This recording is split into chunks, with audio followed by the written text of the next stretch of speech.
दोस्तों, इस वक्त की बड़ी खबर, अमेरिका ईरान बहरान के बीच हौसियों का बड़ा ऐलान। 10 लाख की फौज तैयार, जल्द होगा मिलियन मार्च। हौसियों ने ऐलान किया है। हौसी फाइटर्स के ताल्लुक से बड़ी खबर आ रही है। हौसियों ने दे डाली है बहुत बड़ी धमकी। बड़े पैमाने पर एहतजाज और यकजहती का ऐलान किया है हौसियों ने। अमेरिका इसराइल के मुमकिन हमले के खिलाफ बड़ा इंतबाह। दोस्तों, मैं हूं विशाल। हौसियों की जानिब से अमेरिका और इसराइल के खिलाफ जंग के लिए 10 लाख अफराद की तैयारी हौसी कर रहे हैं। जी हां, यमन के हौसी रहनुमा अब्दुल मलिक अल हौसी ने फिलिस्तीन, ईरान और लेबनान की हिमायत में 10 लाख अफराद पर मुश्तमिल मुजाहरे की अपील की है, जिससे जंगी बयानिए में मजीद शिद्दत आ गई है। यानी एक तरफ ईरान और अमेरिका के बीच डायलॉग पर डायलॉग जारी है, वहीं दूसरी तरफ हौसियों ने बड़ा ऐलान कर दिया है। यानी अमेरिका कहीं ना कहीं अब चौतरफा दबाव में है। ये बयान ऐसे वक्त सामने आया है जब ओमान में अमेरिका और ईरान के दरमियान मुज़ाकरात किसी बाज़ाब्ता ऐलान के बगैर अभी वो खत्म हुए हैं। उसे खत्म नहीं कहा जा सकता, बल्कि वो अगले डायलॉग की कड़ी कहा जा सकता है। लेकिन इस बीच ये दबाव जो हौसियों ने बनाया है, ये बहुत कारगर हो सकता है। हौसियों ने मुबैना अमरीकी सेहोनी साजिशों की मजम्मत करते हुए इसराइल और इसके इत्तेहादियों के साथ आइंदा किसी भी महाजराई के लिए मुकम्मल तैयारी का ऐलान कर दिया है। और ऐसा नहीं कि हौसी सिर्फ कहते हैं, ये करते भी हैं। मैं आपको थोड़ी देर में बताऊंगा कि कैसे इन्होंने माजी में अपने हमलों से कई देशों के कार्गो शिप्स को समंदर के गहरे खाई में डुबो दिया था। यह अपील हौसी लीडर ने ऐसे वक्त में की है जब बहर अहमर में जहाज रानी पर दोबारा हमलों की धमकियों के बाद सामने आई है। जबकि एक खौफनाक वीडियो भी गर्दिश कर रही है, जिसमें एक जलते हुए जहाज को दिखाया गया है। ये फिर से वायरल इसलिए हो रहा है, आपको भी मैं चाहूंगा कि इसको आप देखें कि किस तरह से हौसियों ने न सिर्फ कहा, कहते हैं ना कि उनकी कहनी और कथनी और करनी में अंतर नहीं है। वो जो कहते हैं वो करके दिखाते हैं। और इस पर उन्होंने लिखा भी है कि सून, यानी कि जो वीडियो वायरल हो रहा है उस पर वो लिखा है सून, यानी कि जो हमने माजी में किया, हम जल्द ही ऐसा फिर अनकरीब कर सकते हैं, मुस्तकबिल में, फ्यूचर में, कमिंग डेज में कर सकते हैं। क्यों? उन्होंने कुछ आगे बातें लिखी हैं। उधर इसराइल भी मुमकिन नए हमलों की तैयारी कर रहा है, और इन्हीं सब के बीच ये काफ़ी अहम हो जाता है, क्योंकि जब जब इसराइल थोड़ी अपने तौर पर वो इस तरह की बातें करता है, या वहाँ से इसराइल के रहनुमाओं की तरफ से ये बयान इस तरह के आते हैं, हौसी भी जो है सीना सपर हो जाते हैं। और इसराइली फौज यानी IDF जो है, उसके सरबराह ने यमन में अहदाफ से मुतालिक मंसूबों को अपडेट करने के अहकाम भी दे दिए। ये बढ़ती हुई कशीदगी ऐसे वक्त में हो रही है जब वाशिंगटन और तेहरान सिफारती अमल को बहाल करने में मुश्किलात का शिकार है, और खित्ते में तनाव मजीद गहरा होता जा रहा है, चूंकि ईरान किसी भी सूरत में घुटने टेकने को तैयार नहीं है। ईरान बिल्कुल झुकने को तैयार नहीं है। अमेरिका चाहता है कि ईरान घुटने टेक दे, अमेरिका चाहता है कि ईरान झुक जाए, लेकिन ईरान झुकने को तैयार नहीं है। ईरान ने साफ तौर से कह दिया है कि डायलॉग होगा, बातचीत होगी, वो उसमें शामिल होगा, लेकिन वो अपनी शर्तों पर। इसी बीच ये जो दबाव है हौसियों का, ये बहुत ज़्यादा असर ला सकता है। मैंने आपको बताया कि 10 लाख हौसी फाइटर्स जो है वो उसके मिलियन मार्च करने की तैयारी कर रहे हैं, और इसका ऐलान खुद जो हौसियों के रहनुमा हैं अब्दुल मलिक अल हौसी ने, यानी यमन के हौसी रहनुमा अब्दुल मलिक अल हौसी ने किया है। और एक सख्त और इश्तिआल अंगेज खिताब में फ़लस्तीन, ईरान और लेबनान की हिमायत में 10 लाख अफराद पर मुश्तमिल अवामी इज्तिमा की कॉल दी है, जिसे खित्ते में बढ़ती हुई कशीदगी के तनाजुर में एक ताकत का मुजाहरा करार दिया जा रहा है। इस ऐलान ने अमेरिका और इसराइल के साथ मुमकिन बराह रास्त तसादुम के खदशात को मजीद बढ़ा दिया है। और ये बयान की आप टाइमिंग देखिए, इस टाइमिंग पर बहुत ज़्यादा लोग जो है वो अपना रिएक्शन दे रहे हैं कि बिल्कुल सही वक्त है, जैसा उनका कहना है। जो लोग भी हौसियों के इस एक्शन के तरफदार हैं, ये बयान ऐसे वक्त में सामने आया है जब ओमान में अमेरिका और ईरान के दरमियान बिलवास्ता मुज़ाकरात जो है वो उसका दौर चल रहा था। आपको पहले बता दें कि हौसियों ने, मैंने जिससे पहले आपको बताया कि ऐसा नहीं कि वो सिर्फ कहते हैं, जैसे बड़ी बड़ी बातें करते हैं, सिर्फ ऐलान करते हैं, जैसा वो कहते हैं वैसा करके दिखाते भी हैं।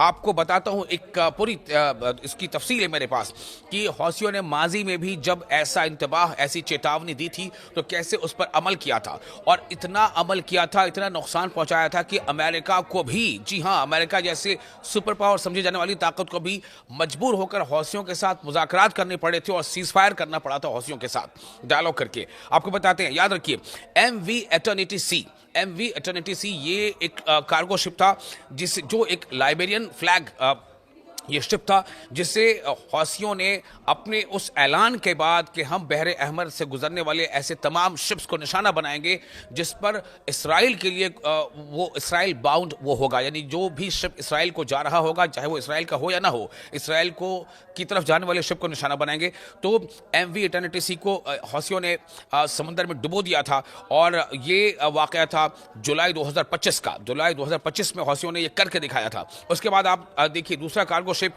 MV magic seas, MV magic seas, ये भी एक लाइबेरियन फ्लैग था जो इसराइल की तरफ जा रहा था और इसे हौसियों ने हमला किया था, ये भी जुलाई 2025 में ही, और उसे समंदर की आगोश में डुबो दिया था। तीसरा जो बड़ा हमला था हौसियों का किसी कार्गो शिप पर वो है मिनर्वा ग्रैट। ये डच फ्लैग था, इसमें डच झंडा लगा हुआ था। ये डच फ्लैग जिसमें जनरल कार्गो शिप थी, इसे हौसियों ने हिट किया था अपनी मिसाइल से और म्यूनिशन से, और ये हुआ था सितंबर 2025 में। सितंबर 2025 में हौसियों ने करके दिखाया था जिसमें बड़ी आग लग गई थी और जितने क्रू मेंबर्स थे वो जख्मी हो गए थे। एक और जो बड़ा कार्गो शिप था जिसे हौसियों ने निशाना बनाया था वो था MV रुबेमार। MV रुबेमार ये कार्गो वेसल था, इससे काफ़ी नुकसान पहुंचाया था। रिपोर्टेडली ये संक हो, ये डूब ही गया था, ऐसी भी रिपोर्ट बाद में आई थी। और ये हुआ था आपका 2024, सन 2024 के शुरुआती दौर की बात है, जब हौसियों ने इसे एंटी शिप मिसाइल से इन बाब अल मंदब यानी स्ट्रेट और रेड सी जो रीजन है उसमें बाब अल मंदब इलाके में, उस रीजन में इसको हौसियों ने मार गिराया था। तो मैंने जैसा बताया कि हौसी सिर्फ कहते नहीं है, करके दिखाते हैं। और इस बार जो हौसियों ने ऐलान किया है, ये ऐलान अमेरिका पर और साथ ही साथ इसराइल पर भी भारी पड़ सकता है, तब जबकि ऐसी रिपोर्ट्स आ रही हैं कि इसराइल ईरान पर हमला करने के बारे में कुछ सोच रहा है। ऐसी प्लानिंग, ऐसा मंसूबा इसराइल का है, क्योंकि देखिए हर सूरत में इसराइल चाहता है कि ईरान पर हमला किया जाए। ईरान की जो बढ़ती मिलिट्री ताकत है, ईरान की जो बढ़ती न्यूक्लियर ताकत है, या फिर ईरान की जो बढ़ती मिसाइल टेक्नोलॉजी है, मिसाइल ताकत, उसको नुकसान पहुंचाए, इसे कमजोर किया जाए। और इसीलिए इसराइल ये चाहता है, जो मुबस्सिरीन कहते हैं कि इसराइल ये चाहता है कि अमेरिका ईरान पर हमला करे। अमेरिका ये चाहता है कि नहीं चाहता, कि इसराइल ये चाहता है कि अमेरिका ईरान पर हमला करे। तो ऐसी सूरत में कि अगर अमेरिका अगर ईरान पर हमला करने को अपने हक में उतना फायदेमंद नहीं महसूस करता है, तो हो सकता है कि अमेरिका कुछ मसलहत के तहत अपने कदम पीछे हटा ले। लेकिन ऐसे में इसराइल ये चाहेगा कि ईरान पर हमला कर दे, इसके लिए वो कोशिशों में मसरूफ है। लेकिन इसराइल की इस कोशिश को बड़ा धक्का हौसियों ने दे दिया है अपने इस बड़े ऐलान से। आपको ये वीडियो कैसा लगा, आप अपने कमेंट्स हमें कमेंट्स बॉक्स में शेयर जरूर कर सकते हैं। ईरान मिसाइल, दोस्तों अमेरिका और ईरान का जो बहरान है वो किस मकाम तक पहुंचा है? क्या दोनों में बातचीत हो चुकी है? क्या अब ये इस बात पर इत्तेफाक हो गया है कि डायलॉग ही आगे चलता रहेगा और कोई किसी तरह से स्टाइल अंगेज ना तो बातें होंगी ना कोई स्टाइल अंगेज एक्टिविटी होगी? इन सब के बीच एक बड़ा सवाल तो बना हुआ है ही। आपको बता दें कि ईरान की तरफ से एक बड़ा ऐलान सामने आया है। आपको इससे पहले मैंने बताया था कि अमेरिका किन शर्तों पर चाहता है कि ईरान को वो झुका दे। अमेरिका चाहता है कि ईरान पूरी तरह से अपना न्यूक्लियर जो अफजूदगी का अमल को रोक दे। अमेरिका चाहता है कि मिसाइल का जो उसका मंसूबा है, जो उसकी टेक्नोलॉजी, जो उसकी डेवलपमेंटल वर्क्स है, उसको वो लिमिट कर दे। ईरान ने कहा कि वो ऐसा कुछ भी नहीं करेगा। बातचीत जरूर हो रही है, बातचीत चीन में भी हुई, बातचीत मस्कत में भी हो रही है, लेकिन ईरान के वज़ीर ख़ारजा अब्बास अराक़ची ने कहा है कि ईरान की मिसाइल सनत कभी भी मुज़ाकरात के दायरेकार में नहीं आएगी, क्योंकि ये एक खालिसतन दिफाई मामला है, डिफेंस से जुड़ा है, जो किसी भी एक मुल्क का अपना वो अधिकार है कि वो अपने सुरक्षा तंत्र को मजबूत करे और अपने जो दिफाई इंतजाम उसको मजबूत करे, और किसी भी किस्म की बातचीत इससे बाहर है। दोस्तों मैं हूं विशाल, आपको इस वक्त की बड़ी खबर दे रहा हूं। बड़ी खबर यही है कि ईरान ने अमेरिका को क्लियर कट ये बता दिया है कि ईरान की मिसाइल सनत कभी भी डायलॉग के दायरेकार में नहीं आएगी, यानी मिसाइल टेक्नोलॉजी और इसकी डेवलपमेंट पर किसी तरह की रोक पर कोई बातचीत नहीं होगी, क्योंकि ये सीधे सीधे मुल्क की सालमियत और उसके दिफा से जुड़ा मामला है। हफ्ते के रोज यानी शनिचर के रोज दोहा में अल जजीरा फोरम के 17वें एडिशन के मौके पर अल जजीरा को और ऐसे बहुत सारे दूसरे जो मीडिया जो एस्टैब्लिशमेंट्स हैं उनको चूंकि बदाबता बताया गया, ये कोई ढकी छुपी बात नहीं है। ईरान इसको बदाबता ऐलान कर रहा है, ऐलानिया तौर पर वो दुनिया के सामने कह रहा है कि ईरान का ये हक है कि वो अपने नेशन, अपने मुल्क के दिफा के इंतजाम करे।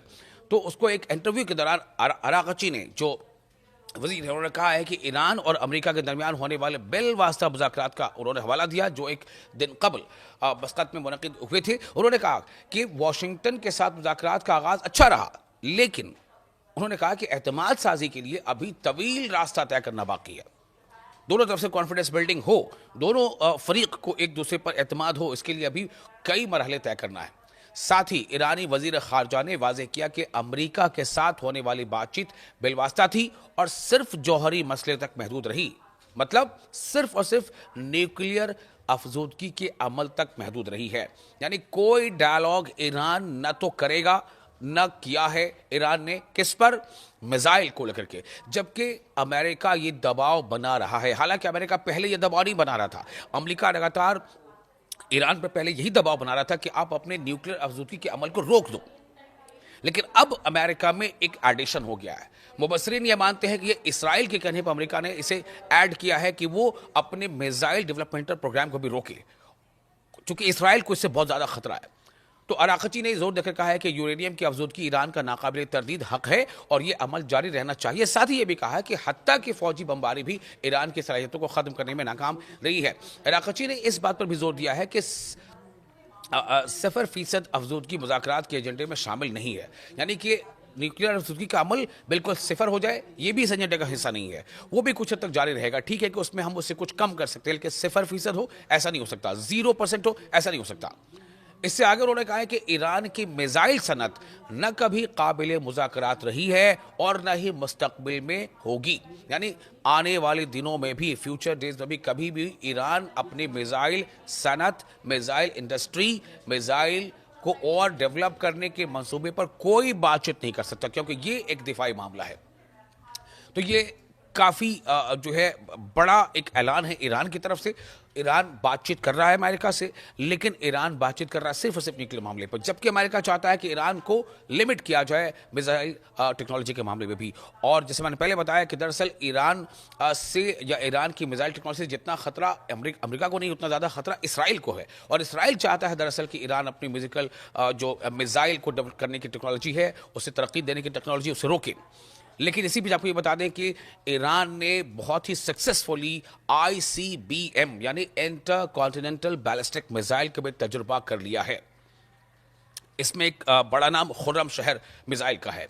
दूसरी तरफ अबू मेहदी जो एक उनके पास मिसाइल निज़ाम है, मिसाइल है, उसको भी ईरान लगातार अपग्रेड कर रहा है। और ये सब मरीन जो है मिसाइल है, यानी कि समंदर के अंदर से ये मिसाइल सबमरीन के जरिए से वार कर सकता है और वॉर हेड को या जो फ्लीट कैरियर्स हैं, युद्धपोत जिन्हें कहते हैं, उन्हें निशाना बना सकता है। यहाँ तक कि समुद्र से हवा में भी मार कर सकता है। तो इससे भी लगातार ईरान अपग्रेड करता जा रहा है। और दूसरी तरफ ऐसे ICBM मिसाइल जो एक बर्रे आज़म से दूसरे बर्रे आज़म यानी इंटर कॉन्टिनेंटल भी मार करने की सलाहियत रखते हैं, उसका असर यह है कि अमेरिका का कोई भी शहर अब ईरान के मिसाइल के रेंज में है।